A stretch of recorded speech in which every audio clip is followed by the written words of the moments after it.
Hi, everyone. Happy Thanksgiving. If you're in America, which I am. Happy Americans Thanksgiving. are like really into Thanksgiving. Mm.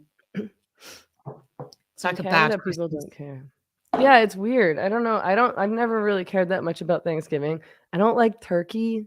I don't really like potatoes. I definitely don't like, let's see, sweet potatoes. What are other Thanksgiving foods? Pumpkin. The obsession with Americans, and I just don't get it. I don't get it either. No. It's a day. I guess, I mean, it's obviously an excuse for but they all take off early and then it's like a full, like, I think they make it like a 4-5 day holiday in America just before Christmas. You know what's good about it though? What? It's secular. Oh, yeah, that's true. Mm. It's a secular excuse to not work and gorge oneself. I mean, I'm not against it. It's nice to get families together. I just can't really relate. And yeah, in Canada, we do it in October, and it's really not a big deal. What are you thankful for in Canada? I'm not thankful for Canada. I'm thankful to not be in Canada. Thanks. The thank you to the Thanksgiving God for freeing me from Canada.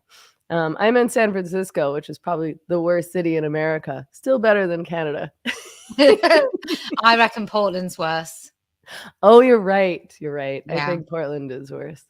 Um, I went to visit the Substack offices yesterday to meet some of those guys. There was like 3 people in the office because everyone had left for Thanksgiving, but those guys are the best. Wow. That's a treat. Yeah, it's amazing. It made me feel like between Twitter and Elon's takeover, which has been magical every single day.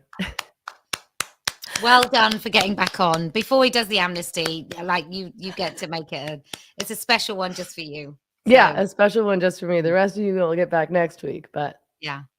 it was, I mean, I was overwhelmed with emotion. You're I like, didn't know what I to don't do know with what. myself. Oh, your first tweet was epic. It was It so good. It was such a great, dry, wonderful, perfect tweet. The opportunity to troll that horrid woman was, I mean, it brought me so much joy. Good. And just in general, all the trolling and the gloating, it's really been so joyful. Do you think about, like, because I think about this sometimes, how much money you've probably lost from being off Twitter for the last 4 years? Oh, I mean, I think a lot. Not that I think that I would be wealthy, but I'm so far from wealthy and struggle so much, and just like the difference in audience, which of course translates to a difference in things like subscribers and donations and income, is massive. Like there's no other platform that you can do what you can do with Twitter, especially as like a writer, independent podcaster, etc. I mean, just the reach. You cannot reach that many people. You can't reach nearly that many people on Facebook or even on Instagram, because the sharing just doesn't function in the same way. And there's just it was just so punitive, particularly I think to women like me and to you who are working alone and independently No. for the most part. They got rid of me about 3 weeks before my billboard went up. Oh, really? Mm. So when did they ban you? August 2018. Oh, you were banned before me. I was banned, I Yeah. think, in November Yeah, if you weren't so 2018. wrapped up in yourself, Megan, you would. Go I was find busy tweeting. I didn't notice. I just Twitter's so fun. It's so fun in September. A lovely month for tweeting. Mm. But yeah, they got rid of me, so I couldn't capitalize even on the billboard. I mean, I think I've done, and as have you, really well without it. Had to be much more inventive. And I think in many ways it really focused my mind into what needed to be done. But so in some ways it did me a favor, but it's totally made me have to work with both hands tied behind my back, as have you. Yeah, it's been incredibly frustrating. Yeah, I mean, because I was banned from Twitter, that's what forced me to start a YouTube channel. I wasn't doing anything on YouTube really. Um, and obviously it forced me to, well, I mean, it forced me to use other social media, which I don't necessarily think is a good thing, but I think it's a good thing to branch out. Because I mean, I was so dependent on Twitter. Wasn't really using Instagram. I was barely using Facebook. I wasn't using YouTube, and then Twitter disappears, and I was like, and I had to build up from nothing. Like I had to grow audiences again from nothing, which I guess that's a good thing too, because you're like, okay, I can, like, I do have an audience, and I can build from nothing. And it's, there were so many people who I think are all the same people who are storming off now, but so many people on Twitter who seemed powerful because they had clout on Twitter, because they had a big following on Twitter, and that's it. Yeah. I mean, there are certainly some people that used, I'm not going to name any of them, but there are certainly some women who fabricated kind of virally type situations in order to exploit them. And now they've got like 100,000 followers or whatever. And respect. I think that some of them are falling on their swords now or are being found out. But yeah, this weird equation of the more followers you got, the more right the things that you say are, I can't even speak, the more important the things that you say are. Yeah, and that, like, they didn't necessarily have anything. They didn't have any talent outside this Twitter power. They didn't have any other real, skill or insight to offer, but they had a large following, so their tweets would get, like 1,000 retweets or more, and it so manipulates public perception. And now all of a sudden, I suppose they're losing that false power and freaking out, and it's so great to watch. It's so I'm not even on Twitter. I have like a really hidden account that's never so since I got banned after about 2 years, it started being that you couldn't just go and have a look at Twitter. After like a little bit of scrolling, it was saying, what's your account? Yeah. So I could either log into my old account, which I must have blocked people, or they blocked me, so I couldn't see. And so I just did a tiny account, and I could only do that about 12 months ago. Before that, I couldn't even do that. But that account's never tweeted, never interacted with anyone. It's just a, can I have a look? Because I know what I do. If I had soccer accounts, I'd reveal myself in about 3 tweets. Yeah, it's impossible not to, because Yeah. like our voices are recognizable. But yeah, I noticed that too, because you used to be able to look at Twitter, and then if you didn't have an account, you couldn't even scroll down. No. So you were really locked out. And I could never have seen all the nice things said about me. Wasn't that nice? Yeah, even before I got back on, I was like having so much fun watching Elon Musk trolling everyone and watching all these petulant children. I mean, it's so amusing. It's amusing on many levels, but it was amusing to me because I feel like we tried to warn these people, like, your power isn't permanent. You want to censor us or, anyone who is politically or ideologically opposed to you, but why are you so certain that all of a sudden someone else won't be in power and then you won't be in charge anymore? Maybe those tables will turn against you. And they haven't even. It's not like their free speech is being limited, but that could happen. What if Twitter was bought by some like right winger who decided that they didn't want any left wing opinions on there? And they're so stupid and short sighted and self absorbed and narcissistic that they couldn't even imagine that ever happening. And now they're just upset that their power is being challenged and that their opinions are being challenged, and they cannot believe it. I don't think, I mean, when it comes to the idiocy of not supporting free speech, I mean, we both know that they're not the only ones. I really don't understand the logic in trying to censor anybody's speech I don't understand the logic of guilt by association. I've read your essays. I think they're great. There's a little rabid obsessive group on Facebook. They're not fans of your essays. They're not fans. They've said some really mean things. Oh, right.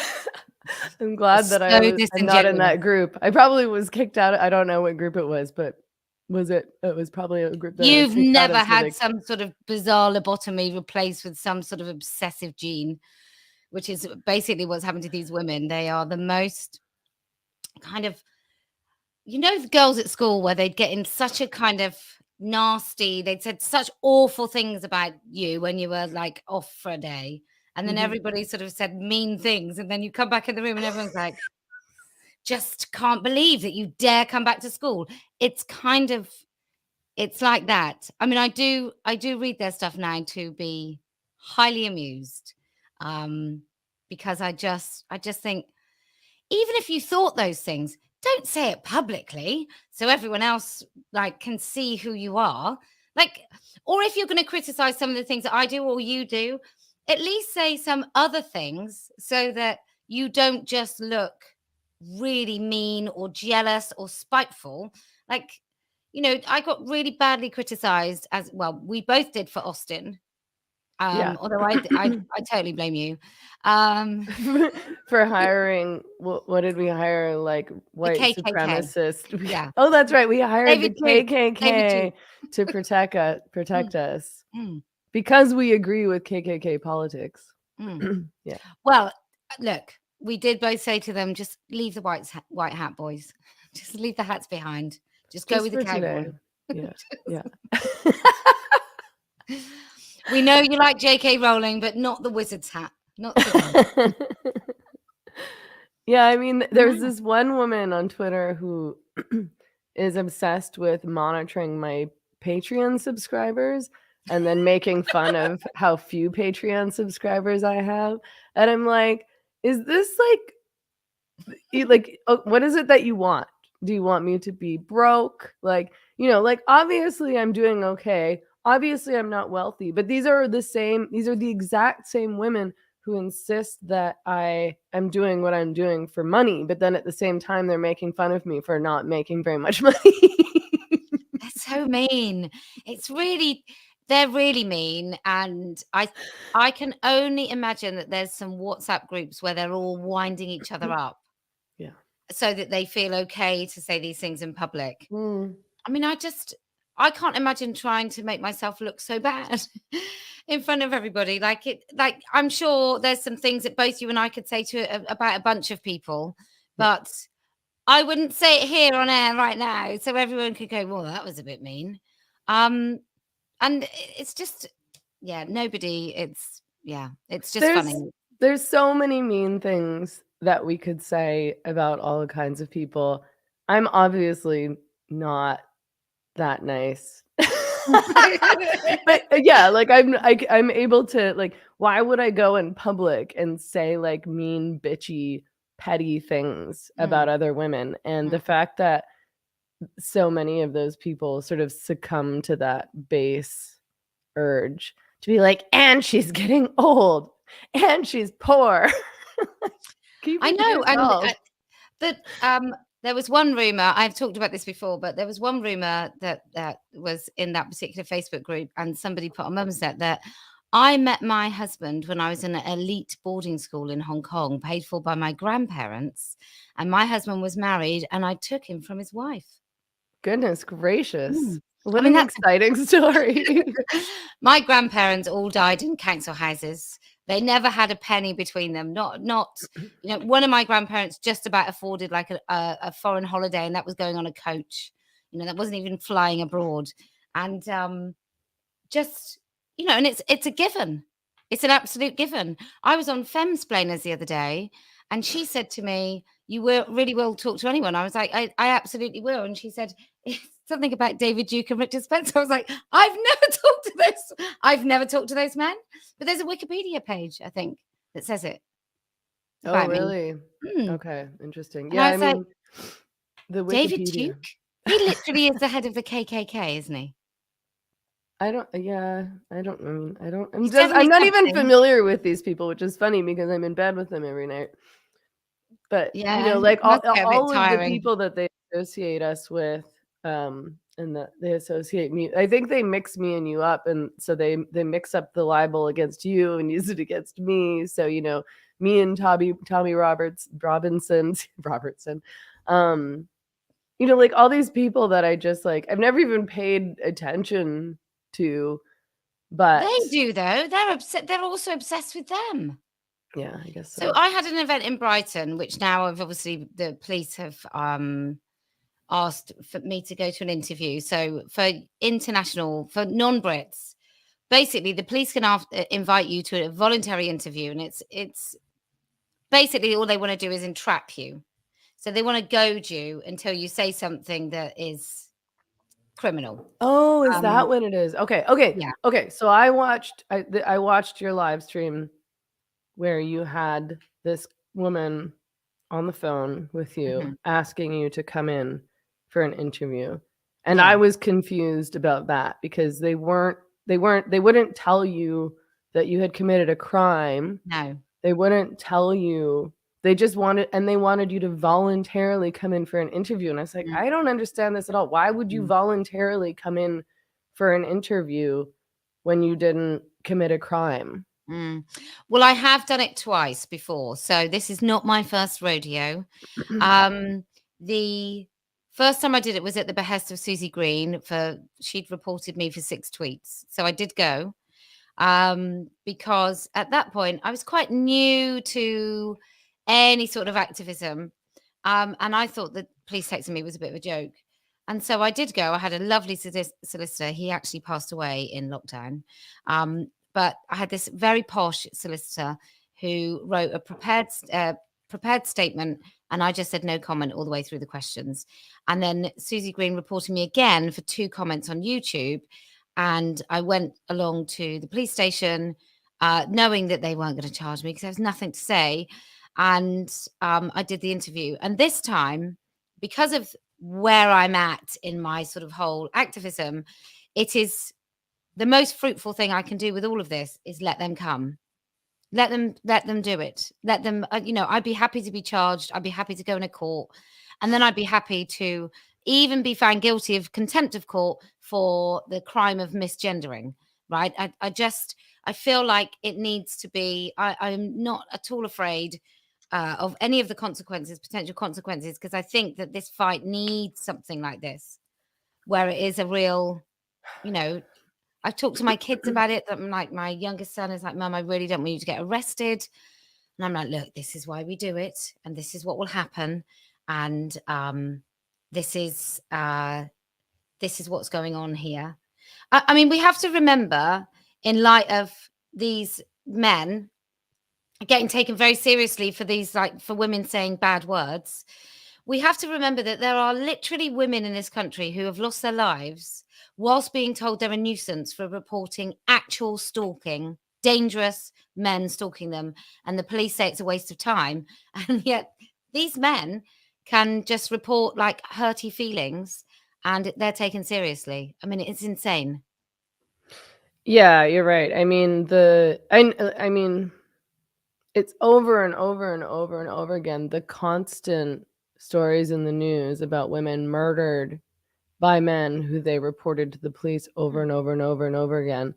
And the police told them they couldn't do anything because, like, they basically won't do anything until you're dead.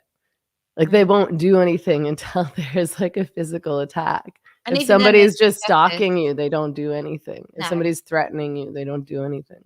Well, ladies, my advice from now on is to say they're stalking you and calling you, misgendering you, and you actually identify as non-binary. They keep following you saying she. Maybe do that. Teeps, thank you very much in the comments, who says, I'm on your page, wiki page, and I'm going to edit it. Thank you. Legend is the word you're looking for. Correction. So do you think that they will show up at your house? I don't know, because it'll be Wiltshire police that will have to come. In fact, there's a local Conservative Party dinner with the PCC tomorrow night, so I might get a very late ticket and go and meet him. The PCC? Oh, is a police and crimes commissioner. So it's an elected official who oversees the police. And it's basically supposed to be the accountability. So the police's accountability to the public via this particular figure, because once you have, once somebody is elected, then they want to be re-elected, and therefore they want to make sure that the public are happy with what the police are doing. I don't necessarily think it's a very good direction, but and I wonder if that's where the woke stuff's come from, but who knows? Yeah, I mean, I suppose charges and arrests are the things that sort of force a decision, because they either are forced to say that it's illegal to acknowledge biological sex, that it's illegal to call a man, or they don't, and then we know that what we're saying isn't actually hate speech or a crime. And if they do say that, I mean, Lord. I think you and I are both on the same page on a lot of these sort of freedom issues. So whether it's the right to have or not have a vaccination, or the right to speak, and the right to be heard, and the freedom of expression, I think you and I are quite similar about that. So the whole idea, somebody said, oh, they're trying to balance hate speech and free speech. I was like, those things don't go together, full stop. There's no such thing as free speech if you also have hate speech. That's a ridiculous idea. Yeah, you can't have hate speech. You can have an opinion that something is hateful. People say hateful things all the time, but you can't make those things a crime. Otherwise, you don't have free speech. Yeah, I mean, I'm of the mind that anything goes unless it is an actual crime. You know, like unless it's, and I mean, I don't think these things do constitute speech, but you know, things like child pornography, things like active intent to start a genocide or galvanize people to perpetrate actual literal violence, you know, calls for violence or genocide, I suppose. And well, inciting violence is a very different thing, isn't it, to voicing? Like, if I could say, I'm gonna have to be careful, otherwise someone will just grab it.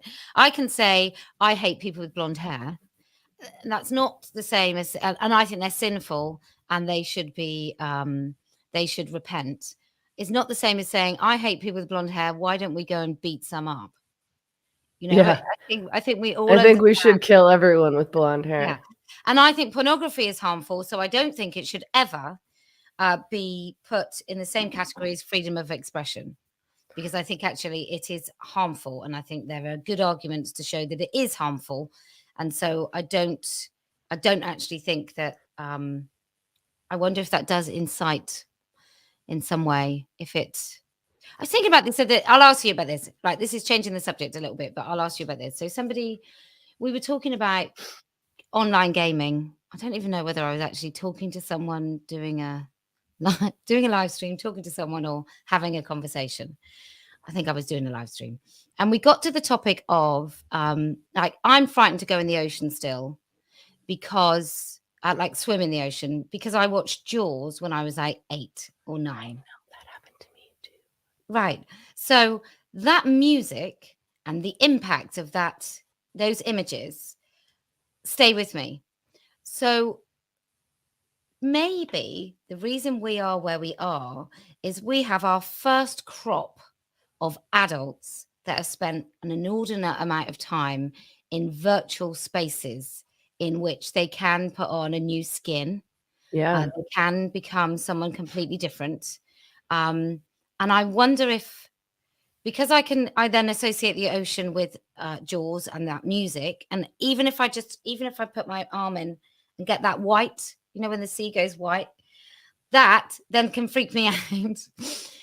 I just wonder if there is some link between what is happening and this kind of, this propensity to go right into gaming. Because they're also the nerds in tech, right? Yeah. I mean, it's all the gaming and the big tech and the fetishes and the transing is all intertwined. They all appear to be mentally ill part of fetish communities. It's where all the trans seem to hang out, and they have all this power in big tech. Do you mean that, you know, because they all grew up online and they spend all their time in virtual realities, essentially, that they're triggered by things outside of that, or things that Maybe. I mean, they're not in control, are they? You're not in control of okay. everybody when you walk about your real life, but you are in control of an online gaming thing. But you can Yeah, also okay. modify everything to Yeah. suit what you want. So you can modify your body, you can become something other. And maybe if you spend so much time online that you maybe don't have very good social skills, so actually you're not flexing your social skill muscles elsewhere. I just don't think it can be without consequence. When I know that I'm definitely forever changed by like a movie. I mean, I was changed by Gremlins for ages about, you know, I could just visualize that in my head. So Yeah. what if I I'm watch Gremlins on a loop for 2 years? Like, how much would that screw me up? Yeah, it's very strange how people like to pretend that media is just entertainment. It doesn't impact you, because I do go in the ocean, but I won't go in the ocean if I can't like touch or see the bottom. Because I saw Jaws when I was young, and also I think it was like it was like a really cheesy horror movie. It was part of like Goosebumps or something like that. Anyway, it was these teenagers on a lake, and there's a big blob, and it comes up and sort of sucks them in, or it comes up through the dock, and the girl's naked, of course. You can see her breasts, and then the blob comes up through the dock and sort of sucks all her skin off. Anyway, Uh, so I'm basically I do still go into lakes, but I'm always terrified. Like, I'm always scared that something's gonna get me. And this is why I don't watch horror movies, because I'm like, mm, they stick in my brain and make me scared forever.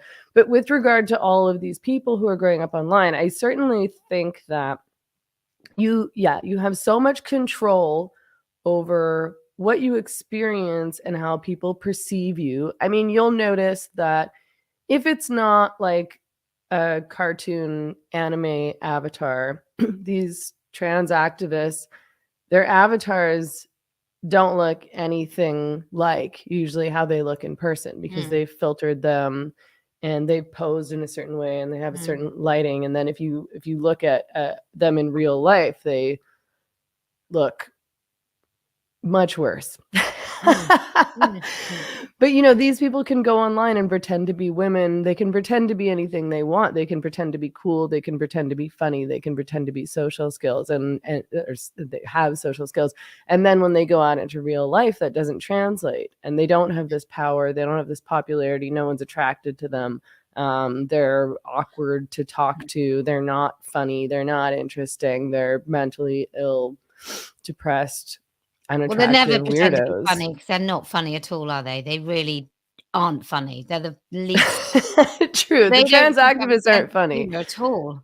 But I suppose I know other people who have invested all of their self-worth in their social media power and persona, who can seem to manage to try to seem like funny or cool online, but in real life they're very shy and awkward and Mm, not very compelling yeah. people, which is probably why they invest so much of their self-worth in social media. Mm. I'm But the other way round. I'm so much more brilliant in real life. you're great in both places. Oh, thanks so much.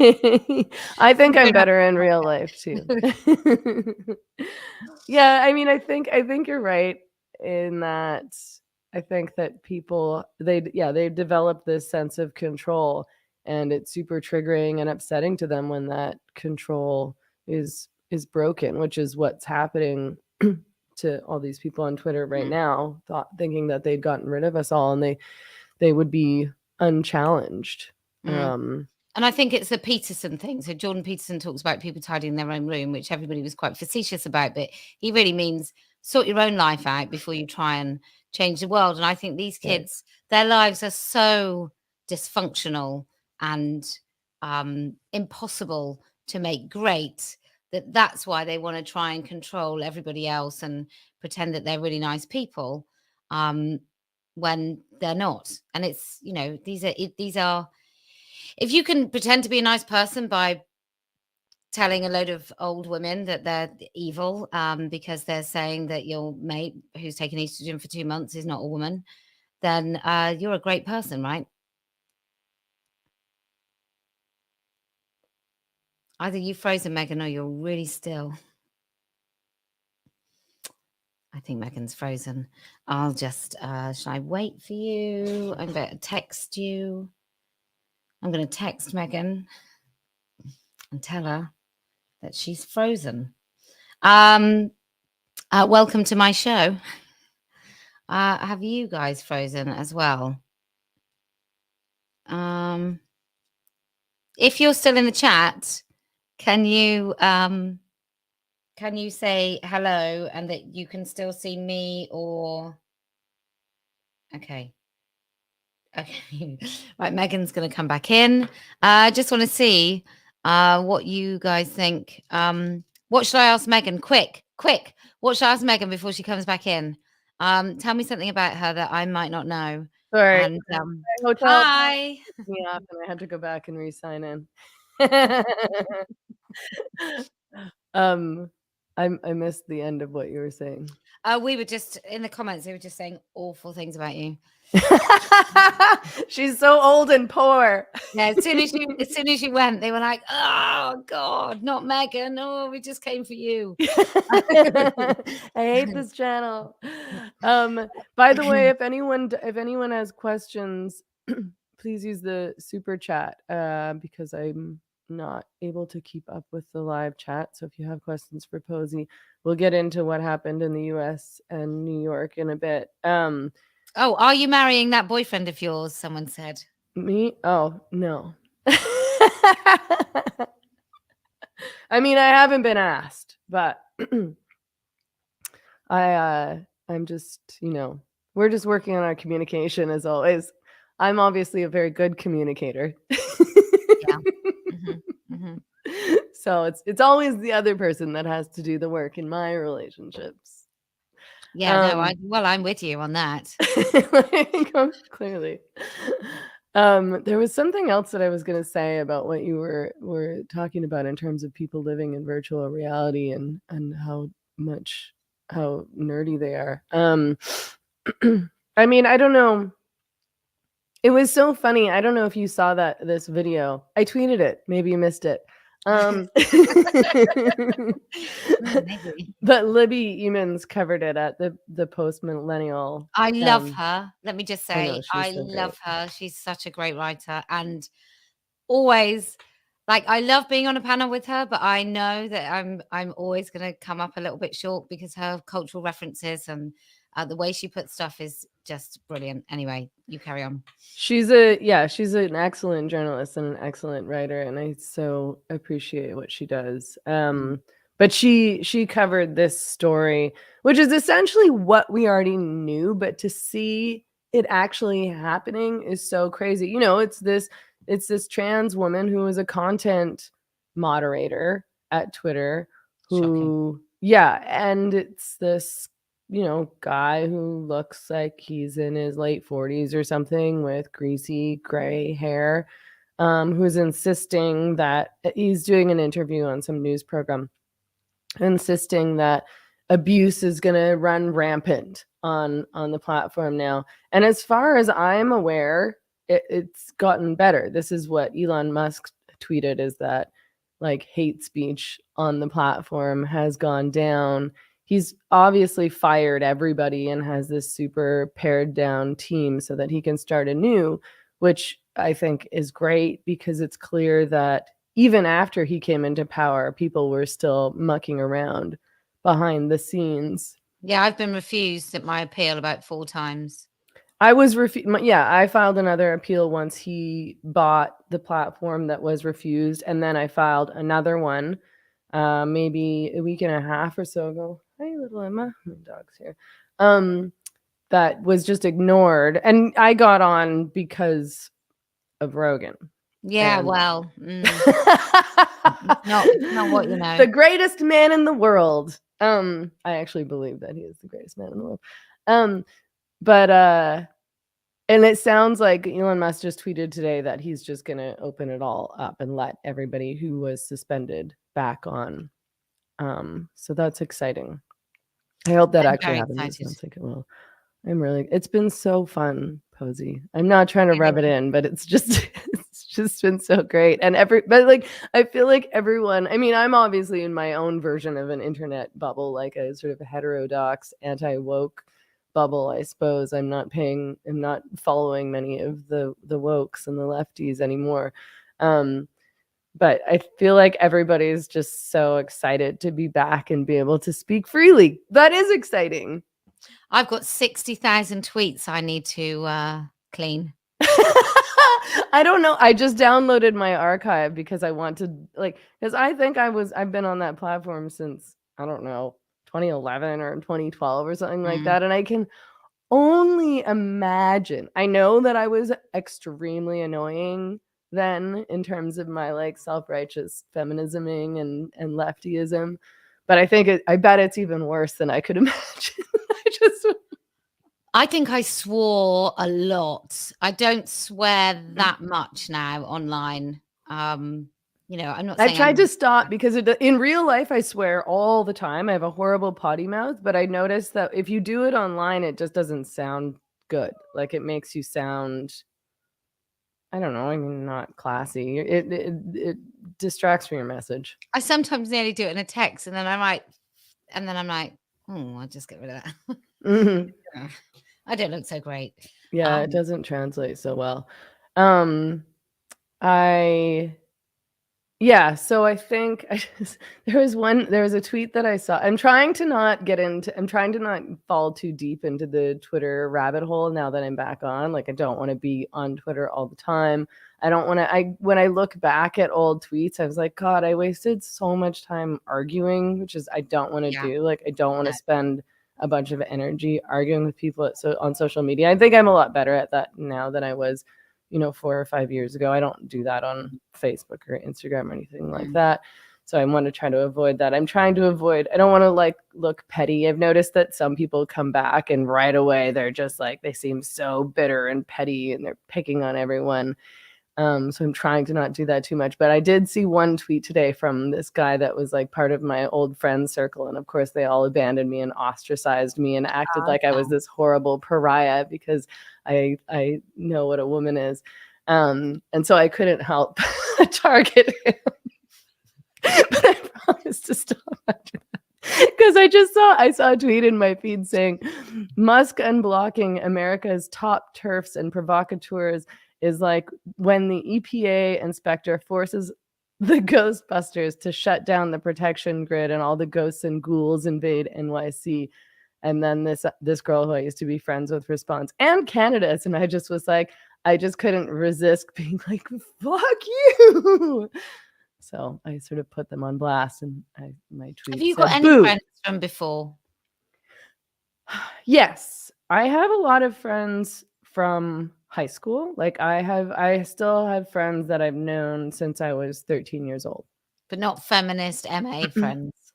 I don't think I'm friends with any of the feminists from Vancouver anymore or any of the real lefties. So it's like the friends that I made after high school, but in my 20s, I don't think I'm friends with any of those people anymore. But I still sort of have core friends that I've known for a really, really long time, and then newer friends that I've made while I was sort of, already doing this work. So, people who knew what I was about or were supportive. But I feel like most of the friends that I made around, like college, university time, which of course was when I was becoming more politicized in terms of feminism and left-wing politics, all those people very proudly abandoned me and talked shit about me. So touching. Let me just switch off my heater because I'm roasting. Okay. Terribly hot in this office. Picking freezing in the UK. Sorry, everyone. I've apparently developed allergies to being inside rooms, so I'm sort of like. You're allergic to your dog. I mean, that can happen. Oh God, I hope not. My sweet puppy. Yeah, I guess it could be. It seems like it happens in rooms that have I have allergies to dust and mold, so it seems like it happens in rooms with carpets where there's dust, but maybe it's a dog thing. I Okay, told you, so I stayed in a place in Washington that smelled of biscuits. So I mean, that sounds like a good thing, actually. No. If you have a biscuit tin, so biscuit as in Canadian biscuits the same as our biscuits. Is it a cookie? Yeah, but it's a snappy cookie, right? That's what a biscuit is over here. Okay. So it's like a digestive, or it's a snappy biscuit. So you dip in cups, you dip in tea, or you just eat it if you've got manners. But anyway, at the bottom of it, so say you have a cookie jar and then you don't have cookies for a while, and then there's sort of crumbs at the bottom of the cookie jar that smell a bit. They're a bit like cookies. That's what this because obviously I was trying to do things on a budget, to not spend too much money. And so we stayed in this place in Washington, and oh my God, it just smelled of gone off biscuits everywhere. It was carpet. It was gross. It's really gross. Smelly hotels are the worst. Yeah, I'm staying in a really nice hotel in San Francisco because my boyfriend paid for it. As a true femme, because he has a better job than I do. My Patreon doesn't pay me enough, as this woman knows. Oh, the other thing that she tweeted at me was, she said, I wonder how much money, but she tagged me in the tweet. I wonder how much money Meghan still owes to her lawyer for her last Twitter case. And I was like, bro, do you think I paid for any of that? I don't have a lawyer money. And what does that tweet even mean? Like, you're too broke to pay your lawyer? Ha ha. I was like, I wouldn't have done this case if I thought I was going to end up owing, 60 grand. Like, it was mostly pro bono, which was very kind of them, because the woman who took on this case is a very, very good, very, very well-known lawyer, Harmeet Dillon. I really hope I didn't get her name wrong, but she's great, but she's very well known. Like, she's a very expensive lawyer, and they did some fundraising that I sort of helped with in a very pathetic way because I didn't have an audience anymore and I couldn't tweet it out, and I was only restarting all my platforms. So I barely had access to any people, and the rest they all just did for free. Thank you. I mean, we lost, but still, thank you. They put so much work into that. And this woman is trying to mock me for she's imagining that I owe a bunch of money to lawyer. Ha ha, you lost your case. Ha ha, you owe. But like, what the fuck is this? Is a feminist, of course. Oh yeah, well, I've got terrible, there's a feminist that was sort of talking about the state of my hair, and loads of them criticize my looks all the time. Really? They talk about my looks. Yeah, that's interesting. They talk about because you're so ugly. That's why. I'm just so you're famously unattractive. I think they must look at me and think, what a terrible, terrible human with her lipstick and her terrible, ugly, ghastly face. Yeah. It's only happened my whole life. But these women, they talk about, I'm not allowed to make money from t-shirts, although other people who don't do activist stuff with the money that they make from t-shirts, they're all right to make money from t-shirts. It's just me. I'm also a millionaire. My husband's absolutely loaded, but at the same time, I'm grifting for what? So that with the 10 million I've got in the bank, I can put an extra £56 a week from. It's just, none of it makes sense. And I don't know why any of it is relevant. And the fact that none of it is relevant, because it doesn't really matter whether I'm a billionaire or whether I'm dirt poor. It's what I say and what I do that's important, not how much money that they think my husband might have in the bank, which, let me tell you, like everybody else with a mortgage, we're just 2 payments away from having to downsize. The same as everyone else. It's just nuts. I mean, or I'm proper rich. Yeah. And I don't know why you would bother with all the grifting and the making however much money they think you're making off of t-shirts if you're wealthy. There have been times where I thought, if I just had a spare £2,000, I'd rent a Lamborghini for the weekend, and I'd drive up outside of one of the meetings, like WP UK meetings, and I would get out of a Ferrari and I would just pretend it was t-shirt money. Bought it. I'd be like, yes, it's my Can you imagine Lamborghini. buying a Lamborghini with t-shirt money? It's so gonna happen just because I never lose.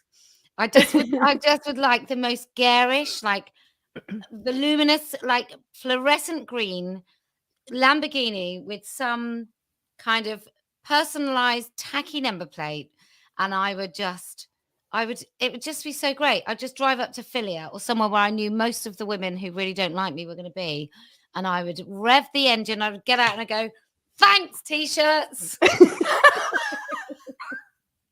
Oh, I can't wait. So if anyone's got a Lamborghini they'd like to lend me for a weekend, it's got to be a Lamborghini as well because they are my favorite. Are they really? I think they're so ugly.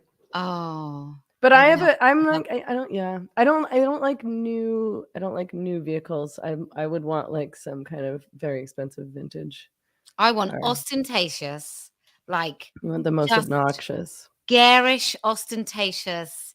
Well, I've driven a Porsche 911, a Lamborghini I would be terrified. Diablo, and a Ferrari, and the Lamborghini is the easiest to drive and the most sexy. I'm Okay. properly well into my cars. Not that I've I mostly only ever driven my big old truck. So anytime I'm in like right. a small car that I don't have to like use my entire body to drive, I'm like, too responsive. This is too easy. No, I like a car. Well, I did this track day, and I drove this car, and it was about 5 o'clock in the afternoon, and the guy said, "I've driven men all day, and you are by far the best driver I've had all week." He Wow. said, and it's because men get in those cars and they think they can just drive them without instruction. Whereas I was listening to everything he said. So by the third lap, I didn't need to listen anymore. And oh my God, I put my foot to the floor. It was just, oh, I love a car. Save your pennies. I know you're well on your way. T-shirts. T-shirt money. That's what you need to be the billboard. Buy me a Lamborghini. It might take us all 10 years. You'll get there. I'll be an old lady before it happens. I mean, hopefully we'll have one by then. Yeah. I think so. I think that we're winning, which is a weird thing to say because I'm usually so pessimistic and cynical. But then I don't really know. The only reason I think we're winning because I think that people are so done and people are feeling galvanized to speak out because women like us did it for so long alone and took all the hits, and now Matt Walsh can do it, so people are like, oh look, all these like big famous men are doing it, I guess I can too. Yeah, but he's doing it because nobody else has ever said anything. No, So I mean, we waited around on the grateful. sidelines until Matt Walsh said something, and then we decided to dip our toes in. Yeah, Janice Raymond, who's she? I think she might need to write a book now that Matt has come out with something. Yeah, I mean, she should have written a book if she wanted credit. She should have written a book back in like 1979. What was she doing? Sitting on the sidelines whining. Honestly, Sheila Jeffries had just thought about this a bit more. If only she were brave enough to tell the truth about the fetishes if only of these she'd men. been some sort of religious trad wife. Or married to a religious trad wife. So great. So, okay, so tell me what... Okay, wait, I actually wanted to finish that thought. Do you think we're winning? Because I feel like people are ready to fight. They're done. I feel like what's happened is these people have just pushed things way too far. And whereas before, people weren't paying attention or they didn't care because it was like, who cares? Let them do what they want. Why do you care so much about this? Why are you freaking out? Why do you need to control other people's lives? And they, of course, didn't listen to our arguments around legislation and women's spaces and sports and prisons and the sexism behind this whole ideology and so on and so forth. But now that they're seeing this is actually happening and these people are abusing their power and they're saying the quiet part out loud because they're narcissists and they can't help themselves, and they're starting to see that there's creepy sexual stuff behind all of this. The censorship has really pushed people. The sports, the prisons thing has really pushed people. The men and women's sports, men and women's prisons. These men parading around in fetish gear in schools and not being punished at all. So I think that, yeah, people are speaking out, people are done with it, people are fighting back. But then I think we still have the institutional capture, for example, in academia, in politics. And we still have, very, very powerful, wealthy industries like big pharma. And, we have Twitter and we have Substack. I mean, we have Substack, and that Substack is truly committed to free speech, all free speech. The thing about Substack, sorry, I'm interrupting myself, but we'll come back to this. But when I was talking to this guy at Substack, who I've been in contact with, he was actually the one that brought this letter writing exchange to me with Julie. This was his idea, so I'm really glad for that. But they allow anything on Substack pretty much, unless it is illegal. I don't think that's come up yet. And I think that the wokes or the leftist arguments would have been, if you just let anything go, it'll turn into this toxic, abusive cesspool.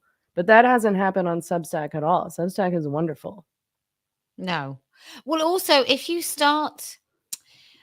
So there are some places, as we both know, that are pretty awful because they do let anything go, like anything goes. But I think those places only become like that because other mainstream places have said, we won't allow even this level of rightness. Like, so if that's center, we won't even allow that much right stuff on the right. So therefore, in order to go and have your slightly right-wing views and talk about those sorts of things, and freedom somehow has become a right-wing thing because the left have given it up, then you end up with all of these men together with people who genuinely are pretty abhorrent. And there's no one to really counter because everyone's so ecstatic about the free speech element that nobody's arguing with the really extreme people on these platforms. It's a real losing the right wing from mainstream really is quite dangerous. So I'm just looking, by the way, Megan, because you've got some super chats. K Hots with $2 says only 100,000 more donations for this for a Lamborghini. Well, thanks. Megan's not going to buy one though. So you have to buy one for me, Megan. No, I don't like Lamborghinis. I think they're ugly. Sorry. Laura also said, that's why you should give it to me. I really just like big old trucks, and motorcycles. Also old motorcycles. So Laura, thank you. Laura says, Ani DeFranco, this is a super chat. Ani DeFranco says, there's always a secret hatred for the prettiest girl in the room. You can't win whether you conform to the stereotype or not. I mean, yeah, a lot of it is, I mean, it sounds petty to even say this, but a lot of it is jealousy. But I think jealousy around platforms is a lot of it, like people who feel entitled to a bigger platform or to more attention or accolades or something. They feel like they're not getting what they deserve and then look towards other people and are like, why is she getting all of this attention? Why is she on Tucker Carlson? I would never go on Tucker Carlson. Like, maybe you would. Easy for you to say when nobody's asked you to come on. Well, I just I don't know how. I do know how girls, like, I don't see these grown ass women any different to the girls that were mean to me at school. And like when I was at school, I was never a victim because I have a relatively healthy ego for whatever reason, whatever exchange that is. It's led me to this point of having a relatively healthy ego. But it's just, I can always see, like, when people speak to you, whether that's really high praise, if they don't know you very well, whether it's really high praise or really mean stuff, when they say that thing, they're basically just saying, let me tell you about myself. right? They're not really saying anything about you, Meghan, when they talk about you being poor or not having enough patron, whatever. They're really talking about themselves every time they do it. And so I treat people that both say really lovely things about me and really mean things about me, who have never even had a conversation with me. I take them both as seriously as each other. And I really hope that I continue to do that, because it means, you know, I have a great deal of respect for your friend, your good friend, Julie Bindel. I think she's done some incredible work. I think she's great on TV. I think she really cuts through a lot of the bull all the time, which is why I don't really understand her issue with me. And I do think that every time she does say something publicly, which is just frankly bonkers, I think she just demeans herself and the work that she's done. And so if we depersonalize, because you won't be able to talk about it, but when and there's been quite a number of women, not all of them are on Twitter, but quite a number of women that have done some really solid, kind of evidence-based, solid work that any one of us could pick up and recognize as brilliant. And they just say this stuff about me, and I just think, what are you doing? What do you think you are doing when you start just randomly attacking me? Because all that happens is I look nicer because I don't randomly attack you. And it doesn't really matter whether what you say even has any validity, because you've done it too many times now that you just look mean. Well, I suppose, I mean, the other thing is that all the people who trash you online, I mean, it just doesn't help anything. It doesn't help any cause. It doesn't help their cause. It doesn't help our cause. It doesn't help the kids who are being caught up in this ideology. It doesn't help the women who are having to share, you know, prison cells with men, or the women in shelters and transition houses who are forced to leave because they're asked to share a room with a man. It serves no purpose. So that's, I suppose, what I don't understand. Like, with the motivation, what's the point of saying this? I suppose, I mean, I'm trying to think of what they would argue, not, you know, what actually what I actually think the purpose is. But I suppose they would say that it's because they think that it's dangerous for us to, or that we're bolstering right-wing arguments, I suppose. I suppose they would say, okay, so if we're working with the right, which I don't know that we actually are working with the right. I mean, nobody on the right is paying me to do anything. Yeah, I'll take it too. I mean, I'll take money from anybody. But you know, I do panels with like conservative people, and I definitely do interviews with, I'll interview anybody that I find interesting. I don't really care where they land on the political spectrum. So maybe that's what they mean by working, by doing media interviews, stuff like that. But I only get interviewed by them. I don't interview. I don't do interviews. Certainly not anymore. But I don't get. So any exchange with me and anyone on the right or whatever is either them listening to the words I say or asking me questions. I don't really understand, which is why it's not true. And there's no logic to it. I don't really understand how they can say that I am, I don't know, I am introducing people to the right, or that I am bolstering the right. I don't really understand how that would happen, because all I basically do is people listen to me speak. Like, oh my God, he heard me speak. He may change his mind about something. How how terrible of me. Like, Yeah. you know, I tell this story time again, and I'm going to very quickly. I went to the Heritage Foundation. I wasn't invited. I did go for lunch, and I did meet parents of children with GD, and it was one of the most harrowing things I've ever done, and which might say something about how harrowing my life has been. But listening to women talk about losing their daughters predominantly to this cult was just I just can't tell you how awful it was. And then I went and listened to this panel of there was one detransitioner man, and the rest of them were left-wing feminists, and two of them were lesbians, left-wing lesbian radical feminists. And when one of the lesbian radical feminists who talked about being a lesbian finished her speech, there were tears in the mainly men, white men in the audience, and she got a standing ovation.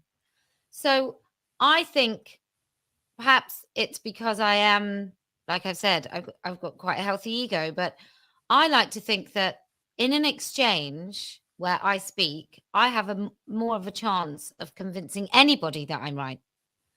And so I don't see what harm it ever is to me to even engage, let alone just speak at, but to engage with people with totally opposing points of view. Mm-hmm. Yeah. I mean, like I said, I think that a lot of it could be just envy and jealousy. And then I think well, who am I? But like in their eyes, who am I? I'm some stay-at-home mother.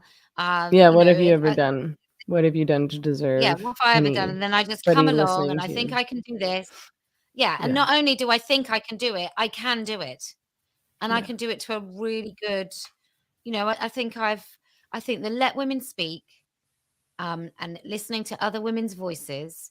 I think that it's phenomenal, as you well know. And women just stand up and they're shaking, their hands are shaking, and they've never spoken before in public. And to just bear witness to their testimonies, I feel extraordinarily privileged that I've got anything to do with that at all. It really is. And then we go to the pub after on Saturday, and there's all different kinds of women sat with each other, laughing, sharing their experiences as women.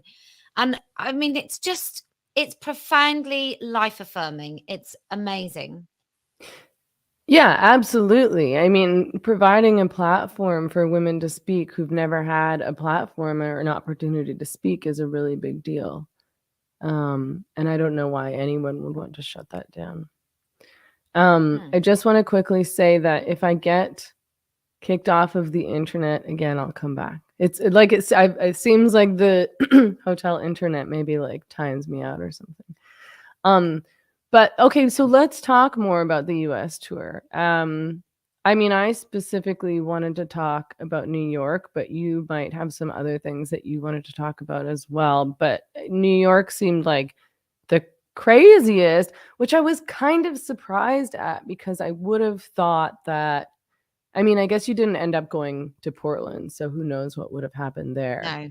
No, they were so well organized in New York as well. So well organized. Yeah, I mean, I was surprised because I guess, because we did a panel in New York and nothing happened at all. So I was like, oh, maybe people don't care that much about this in New York, or the trans activists aren't as organized, or Antifa doesn't have as much of a presence here. But clearly not the case. Who were these people? Do you know? Tell us what happened. I think they're local Antifa. So with the events, just to address some of the criticisms, I arrived as close to the start of the event as possible. I was late in Philadelphia because my brand new phone didn't work, no data, couldn't get it to work for about 3 hours in the morning. So I had to put my old phone, which fortuitously I'd taken to America. Otherwise, I wouldn't have been able to do the live stream at all. So I was like 15 minutes late for Philadelphia, but these are always like quite nice, organically starting like greeting events and so on. And then it goes like that. Anyway, so I arrived in, I was coming to the event in New York and it was really busy. So from my hotel, it said it was going to take like 30 to 40 minutes. And it took an hour and 15 minutes to get to the City Hall. And the reason it took so long is because there were so many police. There were like 60 police officers. There were vans. There were cars. There were so many police. And I was like, what if this is for the Let Women Speak event? And I was like, oh, that's ridiculous. Something must have happened. And then I get there and this woman, beautiful, young, black-haired woman just comes to me and she goes, Posie, it's so nice to meet you. I called into TERF Talk Tuesday. You cannot go through that crowd. You cannot go to your event. Let's go and see the police and see if they can help you. So then I find this officer and he's like, he's not in uniform and he's got one of those earpieces. And I was just like, hi, it's my event. How do you know the best way to get in? And he goes, oh, you want to get into the event? Come with me, come with me. So I'm thinking, he's so helpful. He's going to show me a way so that I can get to my actual event. No. He said, you want to go to your event? I said, yeah. And he went, no, I'm not going to help you. I was like, pardon? He said, no, I'm not going to help you. I'm not risking my men for you. No, I'm not going to do it. I was like, oh, okay, fine. So then I went down the street. Did you have any private security for this event at all, or? Yeah, but I couldn't get hold of anyone, and I don't know how. Okay. I don't know. I mean, how, I don't think even that if would I have was in helped the you middle- anyway, because there was way too many people. But I was No. just wondering. So once I understood the severity of the threat, I basically got hold of anyone that I could speak to. And it was a lovely young woman called Joy. And I was like, Joy, I feel even if I could get in, if I come in, it will be like throwing gasoline on this fire. I just think it will rise, the temperature will rise so quickly that people really, really will be in mortal danger. I really did. And I don't feel like that very often. I'm a bit kind of untouchable. So when I was in Chicago and there's people like right up against my face, it doesn't actually bother me. I'm fine with that. I'm really quite good at judging whether or not there's a risk to me. And so Cyber Wonderlust is saying Karen Davis would have taken you in. I'm with all due respect, I'm 5'1" tall. I've got bright blonde hair. I am a known quantity. People know who I am. I just think if they were going to beat the shit out of somebody, excuse my language, but it would have been me. And then all hell breaks loose. And I just got to that point where I was like, why would I do that? Why would I risk myself or any of the other women by putting myself in that position? I just wasn't going to do it. And I don't think anybody could have kept me safe. I Not mean, five somebody security taking officers, you nothing. in, what would that do? And how would, I don't know who this Karen Davis person is, but how would this person have protected you from all of these activists? I don't understand. It's like, it's really difficult to describe, but my intuition is pretty good. And my intuition, once I saw how angry the mob were, and I've faced a few mobs in America and in this country, it was very different. It was very different. There was a palpable, not a few kids trying to show off to each other. There was a palpable hatred, and we saw women get assaulted. Yeah. And we saw what those men were prepared to shout at those women. And I definitely think that New York is something I'd like to try again, because I think that the work that the women on the ground there did was incredible. And I feel really bad that I didn't actually go. And some people are like, why were you so late? Well, I was so late because I don't go early so that the animosity can build before we've even bloody started talking. That's why. So women were assaulted at that event. Yeah. What happened? Yang she's on a video, and this bloke calling himself a woman just grabs her hair like that and yanks her head right back. God.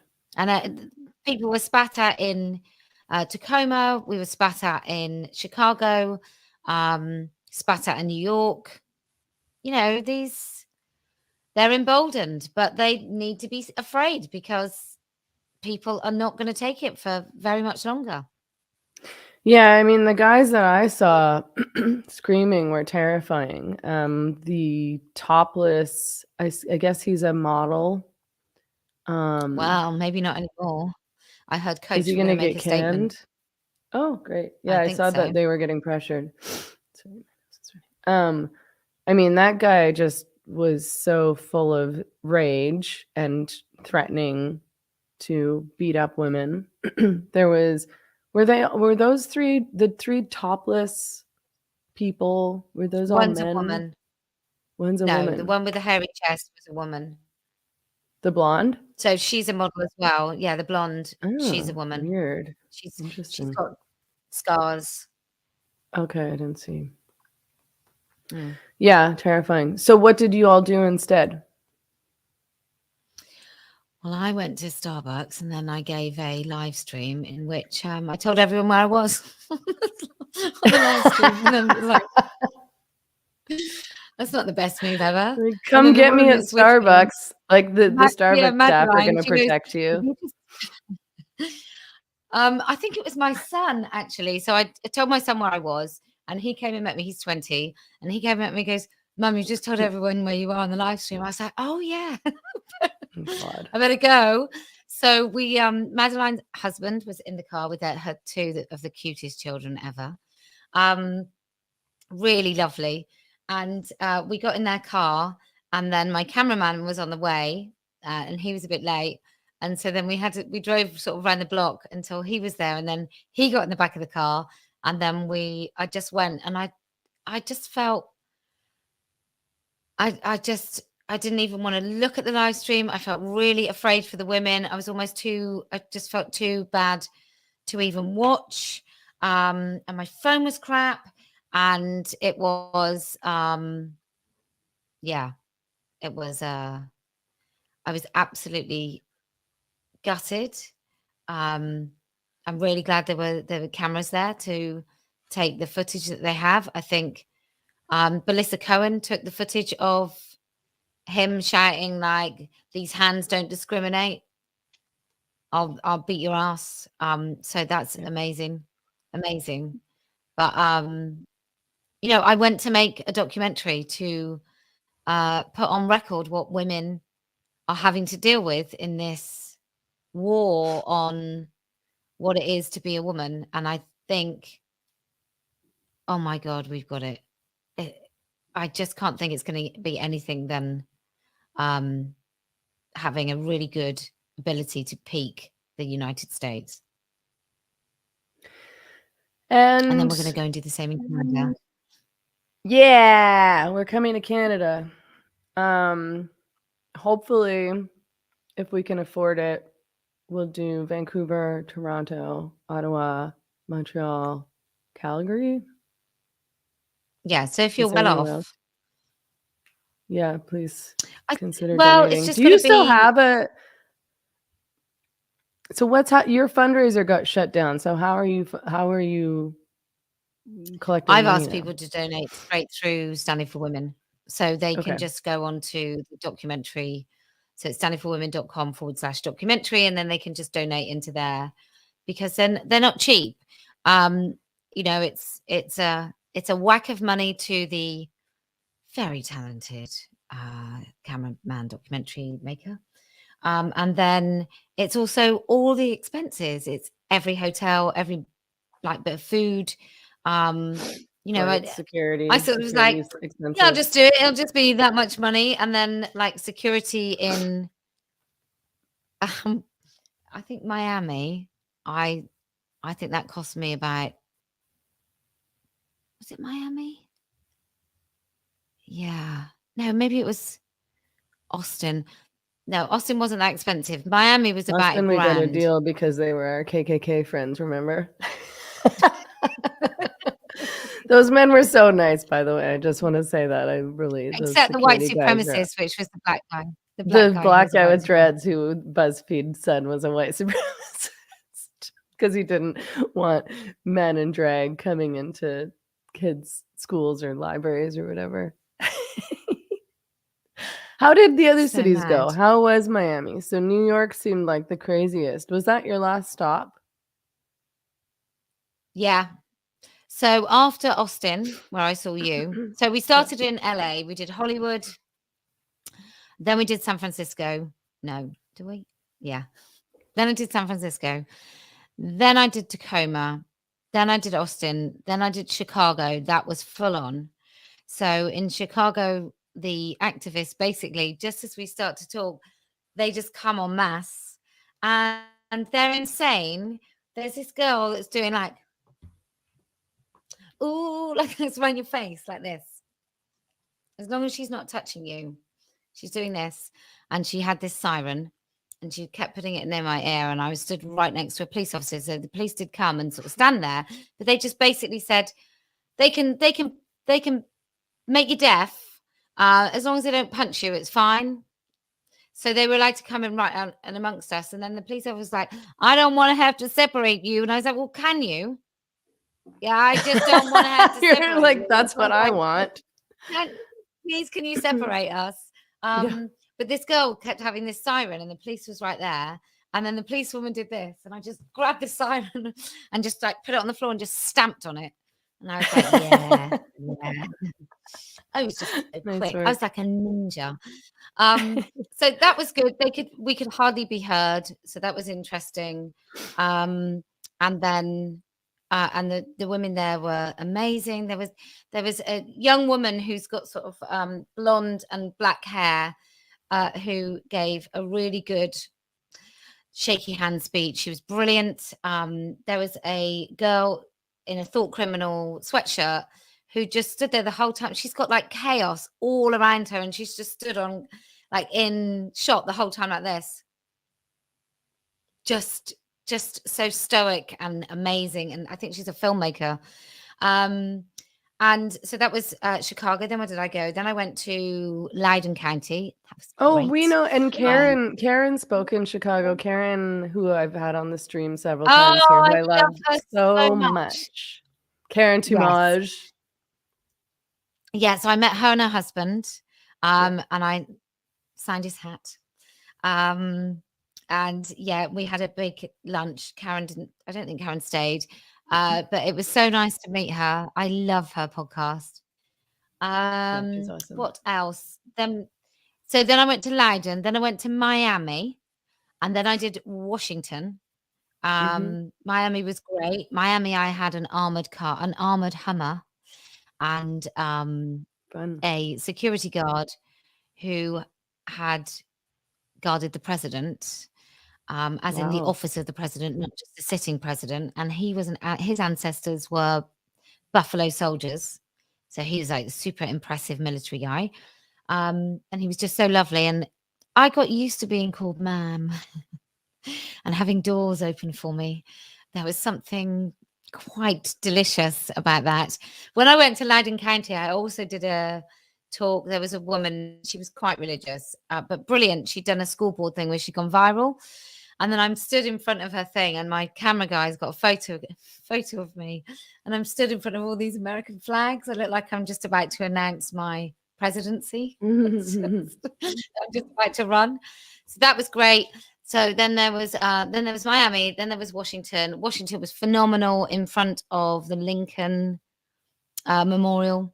So those massive steps, and then you've got the giant thing of Lincoln. And we had the Brighton camera crew, who are independent filmmakers. We had my guy. We had a couple of other independent cameras. So I think there might be more cameras than speakers. Not really. But that was great. Kara Dansky organized that, and that was really well done. And the police were brilliant, and they made an arrest. And then Philadelphia, that was also really good. It was so Philadelphia. I mean, I've never been to Philadelphia before, but there was sort of a lot of police in the pen. So we were like penned in, and then there were trans activists shouting, including a man who's about 6'5", black guy. He was like talking like that, going, I'm a woman, like this. And he couldn't have been more blokey if he tried shouting, trans women are women. And I was like, but come on. And there was a woman who was like, I will testify, man, that these people are bigots, and blah, blah, blah. And Posie Parker and like David Duke and Richard Spencer and all these other things that are on Wikipedia. And this guy was going, Tommy Robinson. She likes Tommy Robinson. And I was thinking, you have no idea who that is. He could just make jam. These people really have been paying attention to the internet. It's so nuts. So it was, the idea was to make sure that people understood what the issues were and how women have been persecuted by this ideology, and what those women are, what ordinary women are willing to do in the face of this assault and Oh my God. I mean, unless the documentary film guy suddenly has some sort of breakdown and he can't make a documentary like he's ever made before, I think it's going to be phenomenal.